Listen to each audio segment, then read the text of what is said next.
अस्सलाम वालेकुम, आप देख रहे हैं साहिबान न्यूज और मैं हूं नाइला भट्टी। नजर डालते हैं आज की अहम खबरों पर।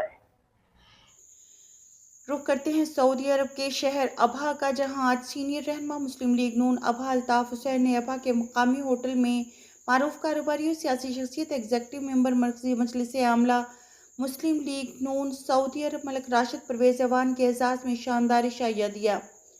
अल्ताफ हुसैन ने होटल पहुंचने पर मलिक राशिद परवेज अवान को खुशामदीद कहा और शुक्रिया अदा किया। इशाइया में मलिक जमशेद अवान, ज़ीशान अली, मलिक बिलाल, बिलाल मुग़ल, राशिद भट्ट, सुहेल औरंगज़ेब, हमज़ा मुग़ल और मोहम्मद जमाल सूरी ने खुसूसी शिरकत की। मेहमान खुसूसी मलिक राशिद परवेज अवान ने मेज़बान सीनियर रहनुमा मुस्लिम लीग नून अबहा अल्ताफ हुसैन का शुक्रिया अदा किया और कहा कि मुझे बहुत खुशी है कि अबहा के ओवरसीज़ पाकिस्तानी कम्युनिटी से मुलाकात का मौका मिला। उन्होंने मज़ीद कहा कि हम सब अपने मुल्क के एम्बेसडर हैं, हमें सऊदी कवानीन की पाबंदी करनी चाहिए और अपने मुल्क के वक़ार में इजाफा करना चाहिए। मलिक राशिद परवेज अवान ने कहा कि वज़ीर आला पंजाब मोहतरमा मरियम नवाज़ ने पंजाब में तरक्याती कामों का जाल बिछा रखा है।